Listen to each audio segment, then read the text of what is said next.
aula passada, eu não consegui terminar, infelizmente, né?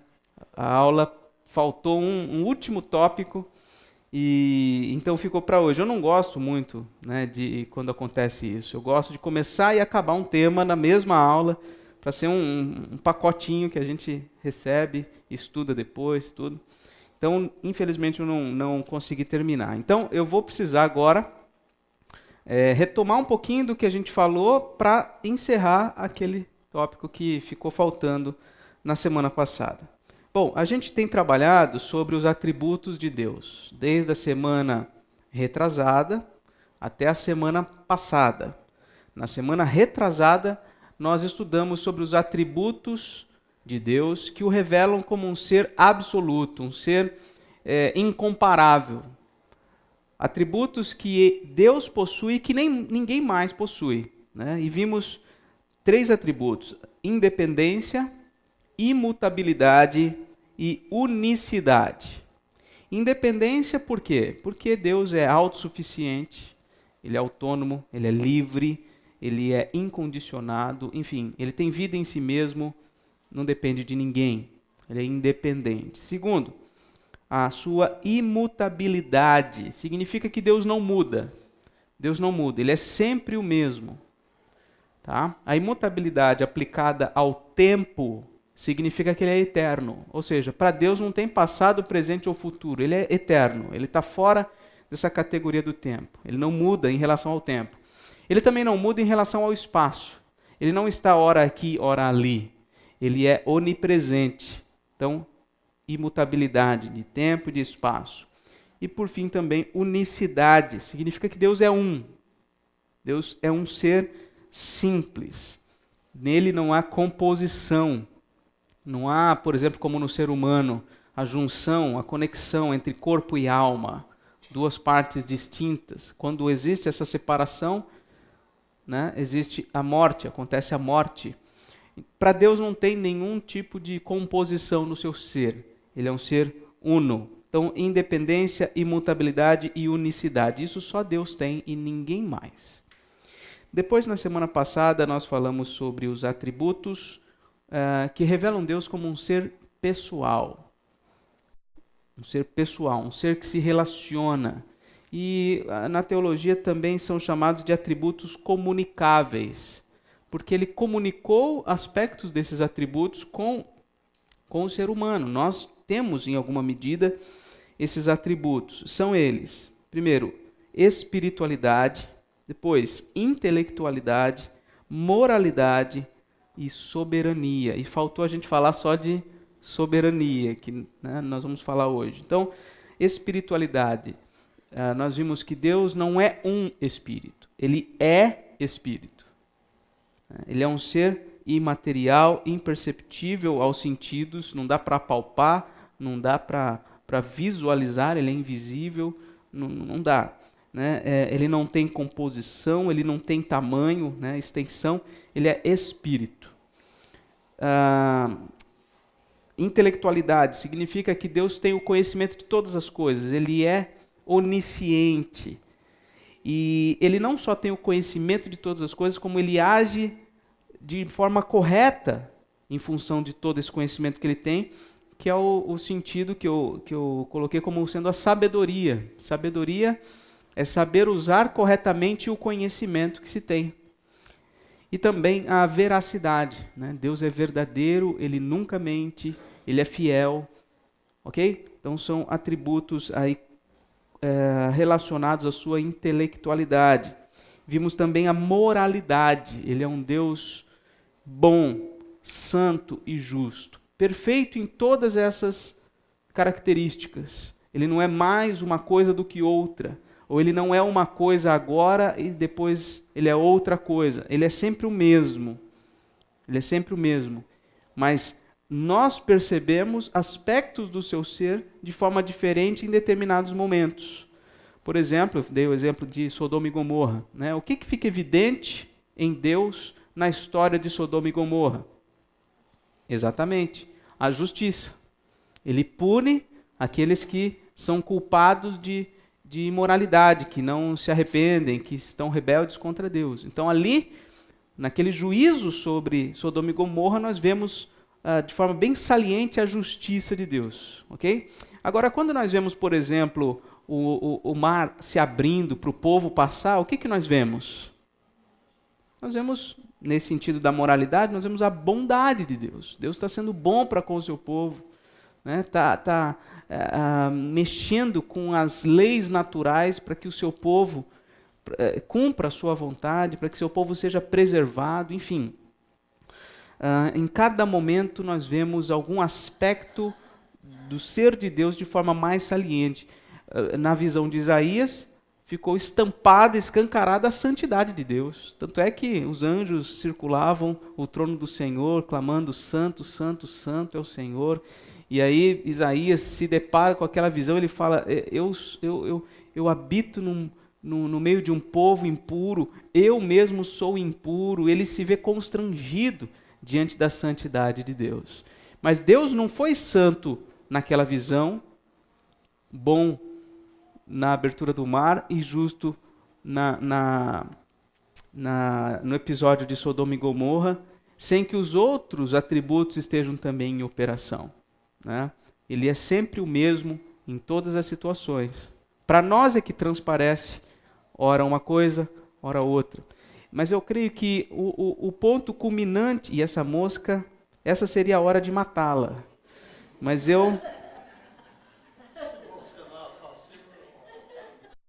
Não, mas não é por isso não. É que ela é mais rápida do que eu. Por mais rápido que eu tentar ser nessa hora, ela vai voar e vai se escapar. É que eu não sou... Essas coisas boas do meu pai eu não consegui aprender. Mas enfim, deixa ela aí. Não deixa ela aqui não, vai. O que eu estava dizendo mesmo, gente? Lembrei.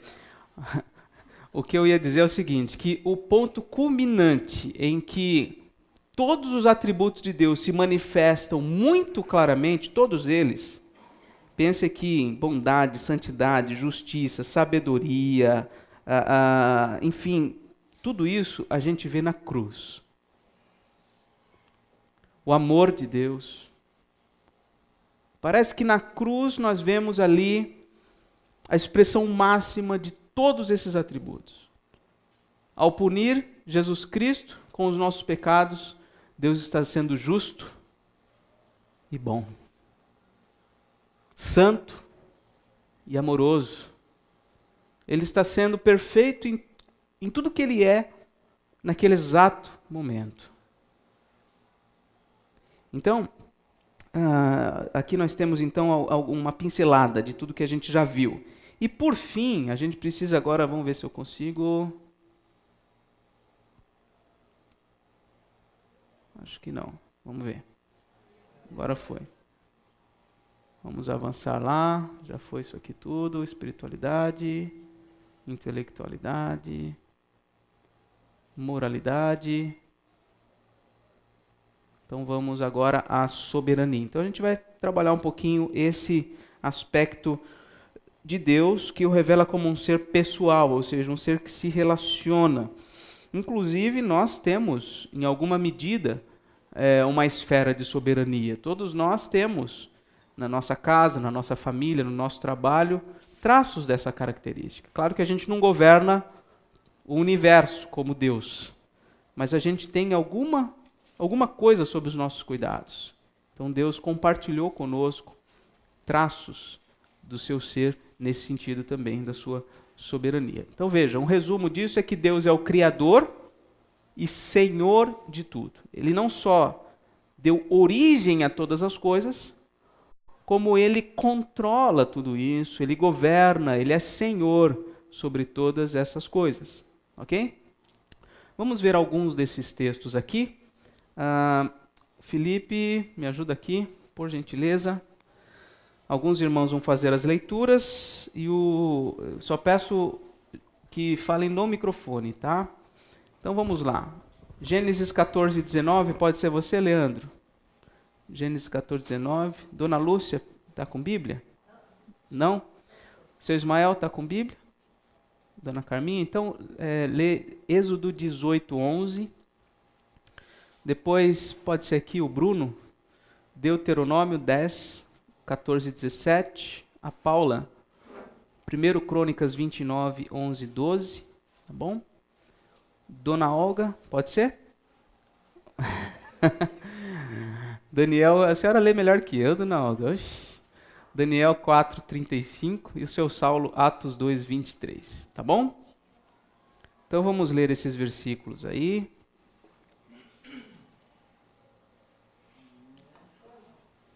Gênesis é o comecinho, Leandro.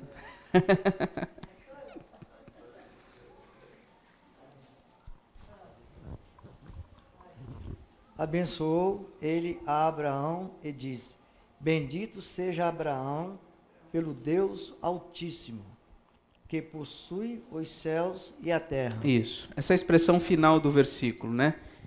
Deus Altíssimo que possui os céus e a terra. A Deus pertence todas as coisas nos céus e na terra. Êxodo 18, 11. Agora sei que o Senhor é maior que todos os deuses. Eu acho que está desligado. Põe para cima. Está ligado agora. Agora sei que o Senhor é maior que todos os deuses, porque livrou este povo de debaixo da mão dos egípcios, quando agiram arrogantemente contra o povo. Olha só. Agora sei que o Senhor é maior que todos os deuses. Aliás, o texto de hoje do boletim fala sobre isso. Deus ou deuses?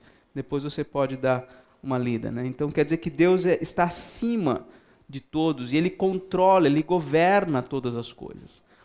As 10 pragas do Egito, inclusive, dão essa clareza em relação ao domínio do Senhor sobre os animais, sobre as catástrofes, enfim, Ele governa tudo, né? Tudo.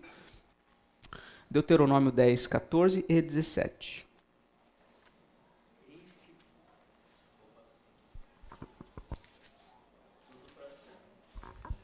Oi. Eis que os céus e os céus dos céus são do Senhor, teu Deus, e a terra de tudo o que nela há. Tão somente o Senhor... Só o 17 agora. Pois o Senhor vosso Deus é o Deus dos deuses, e o Senhor dos senhores, o Deus grande, poderoso e temível, que não faz acepção das pessoas, nem aceita suborno. Isso. Então veja só, né? Os céus e os céus dos céus são do Senhor. Do Senhor é a terra e tudo que nela há. O Senhor está acima de tudo e Ele governa sobre todas as coisas. 1 Crônicas 29. Teu, Senhor, é o poder, a grandeza, a honra, a vitória e a majestade. Porque teu é tudo quanto há nos céus e na terra. Teu, Senhor, é o reino, e tu te exaltaste por chefe sobre todos. Riquezas e glória vêm de ti. Tu dominas sobre tudo. Na tua mão há força e poder. Contigo está o engrandecer e a tudo dar força. Isso. Essa passagem é tão linda, né, que ela foi musicada. Nós aqui já cantamos algumas vezes esse cântico baseado nesses versos. Então são palavras muito, muito lindas aqui de Davi, né? Teu Senhor é o poder, grandeza, honra, vitória, majestade, tudo pertence ao Senhor nos céus e na terra. Riquezas e glórias vêm de ti, o Senhor domina sobre tudo, enfim, soberania de Deus sobre todas as coisas. Daniel 4, 35. Todos os moradores da terra são por ele reputados em nada, e segundo a sua vontade, ele opera com o exército do céu e os moradores da terra. Não há quem lhe possa deter a mão, nem lhe dizer, que fazes? Isto, olha só. Que você não viu a letra dela. A letra da Dona Olga é invejável. Aliás, a Dona Olga participou da escrita, depois vocês procurem lá, Dona Olga, vai lá.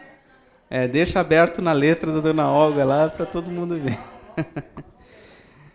Então, esse versículo, né, e ele se repete algumas vezes, é muito profundo, muito profundo. Todos os moradores da terra são por ele reputados em nada. Juntando todo mundo, todos os 7 bilhões são para Deus como nada.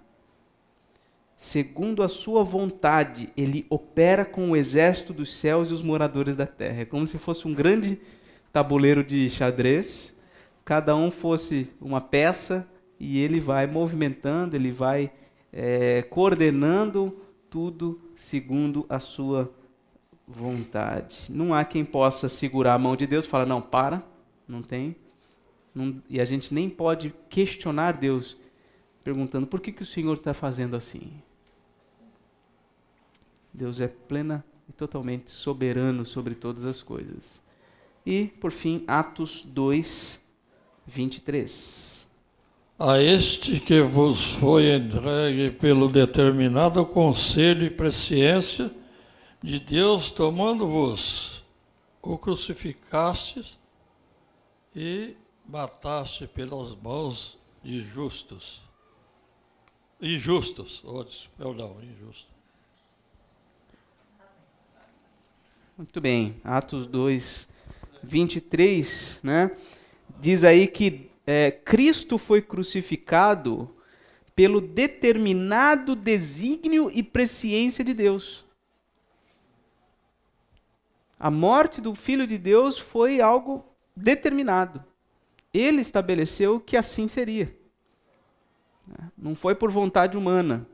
Embora a gente conheça todo o contexto, né, de que houve traição, houve injustiça, houve um motim, várias pessoas se juntaram contra o Senhor, mas nada disso quer dizer que não foi a vontade de Deus. E aplicando um pouquinho isso nas nossas vidas, né? Às vezes a gente olha para as situações que nós estamos vivendo e a gente busca culpados para isso. E de fato, pode existir sim responsabilidade na vida por exemplo, do nosso cônjuge, dos nossos pais, dos nossos vizinhos, pessoas que nos fizeram mal, sem dúvida. Mas, acima de toda essa realidade, está o desígnio de Deus. A realização de Deus daquelas coisas. Ele não só sabia, ele queria que isso acontecesse. Né? Tudo acontece conforme a vontade do Senhor. Nada foge disto.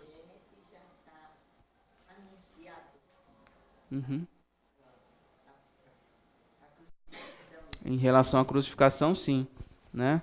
Então, assim, tudo acontece sob o comando de Deus. E às vezes a gente se desespera, a gente culpa pessoas, a gente se vê como injustiçados e tal, aquele mimimi do nosso tempo, né? A gente tem que, como cristãos, entender que Deus está no governo de todas as coisas e nada foge ao seu controle. Se eventualmente nós estamos sofrendo, é sim por vontade de Deus. Por que não? Quer dizer que quando as coisas são boas vem de Deus e quando não são boas não vem de Deus? Não. Tudo vem do Senhor. E Ele tem o melhor para cada um de nós. Né? Então, alguns aspectos aí, alguns versos sobre a soberania de Deus. Agora, quando nós pensamos na soberania de Deus, por implicação nós devemos também refletir sobre a nossa fraqueza. Diante desse Deus soberano, dominador do universo, que tem poder para coordenar tudo, nós somos o quê?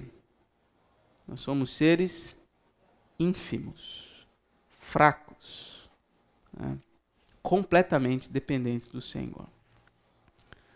Vamos ver lá em Romanos 9, 19 a 21, que nós somos feitura de Deus e Ele é o autor. Romanos 9, versículos 19 a 21.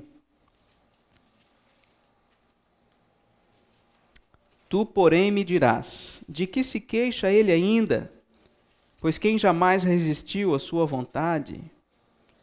Quem és tu, ó homem, para discutires com Deus?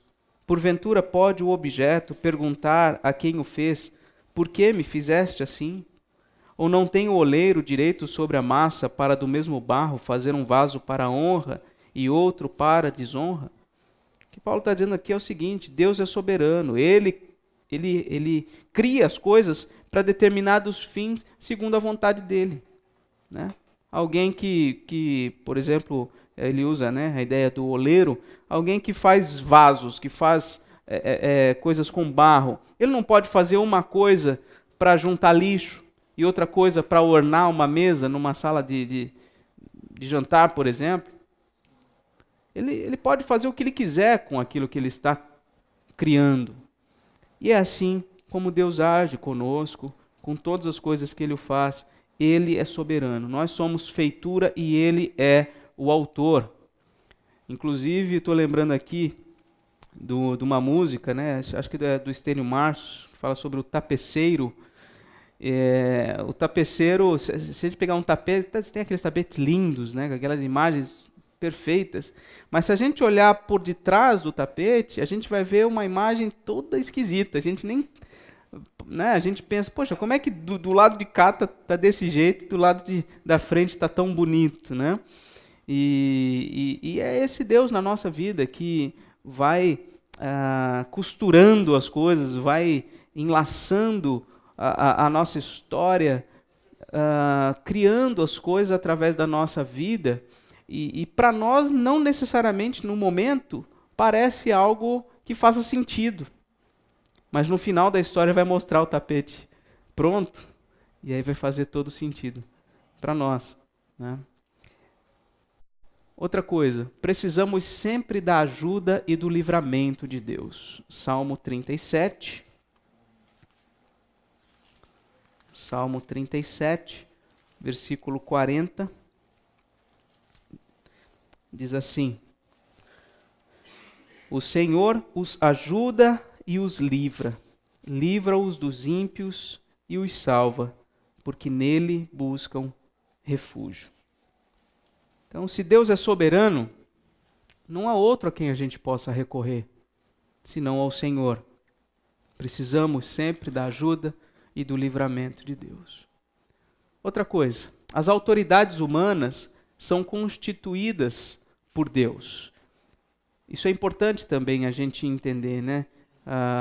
Até mesmo as lideranças políticas, governamentais, tudo isso, né? Todas essas pessoas, elas estão lá e foram colocadas por Deus, né? Seja para abençoar o povo, seja para punir o povo também, né? Por conta, às vezes, da sua corrupção, de condutas erradas que eles têm.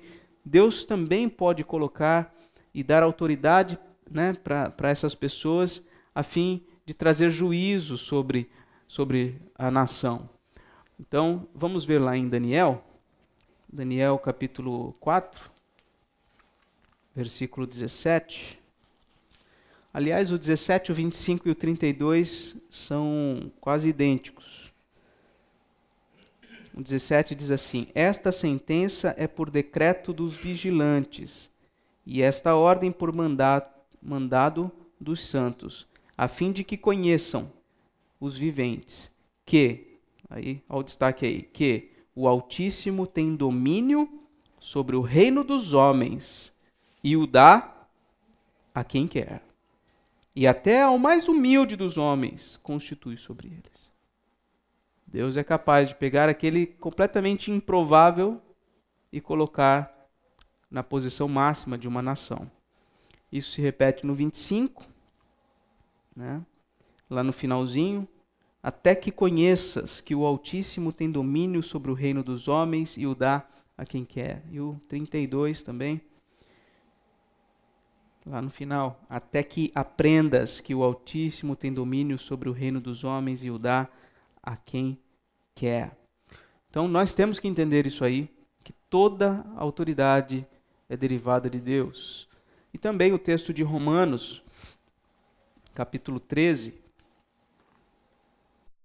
onde Paulo diz assim: todo homem esteja sujeito às autoridades superiores, porque não há autoridade que não proceda de Deus. E as autoridades que existem foram por ele instituídas. Eu não vou ler o restante, depois se vocês quiserem ler, mas é só como um princípio. Quando a gente estuda a soberania de Deus sobre todas as coisas, a gente tem que entender que os governantes, os juízes, os magistrados, enfim, todas as pessoas na nossa sociedade que possuem alguma autoridade, têm autoridade por autorização, por decreto de Deus. E darão conta, obviamente, do modo como exercem essa autoridade, né? Inclusive na igreja, né? Pastores, presbíteros, diáconos, né? Os oficiais em geral, também lideranças eventuais por exemplo, na SAF tem a sua diretoria, o MP tem a sua diretoria, os professores de escola dominical, todos esses são investidos de autoridade. Uma autoridade que vem de Deus, né? E que nós devemos prestar contas de tudo isso, inclusive no âmbito do lar. Os pais também têm autoridade derivada de Deus. Por quê? Os filhos não pertencem a seus pais. Pertencem a quem? Pertencem a Deus. Mas os pais têm uma designação para cuidar, educar, né, e ensinar os seus filhos no caminho. Então, a autoridade dos pais é derivada de Deus. E eu creio que o quinto mandamento, né, honra teu pai e tua mãe, ele tem muito a ver com essa questão de que todo homem deve estar sujeito às autoridades, a começar do núcleo familiar. A começar do núcleo familiar, em todas as esferas, as autoridades são instituídas por Deus e nós devemos a elas todo o respeito e toda a honra, né? Então é isso, esse foi a nossa reflexão aí sobre a soberania de Deus. Alguém teria alguma colocação a fazer, alguma pergunta, alguma ajuda nesse sentido? É que isso tem que ver também com aquilo de submissão a Deus, de sentir-se sempre dependente dele na oração. É o que eu coloquei aqui no 2, né? A gente precisa sempre buscar a ajuda do Senhor, né? Essa dependência de Deus. Ele é soberano, então é a Ele que nós devemos recorrer, né?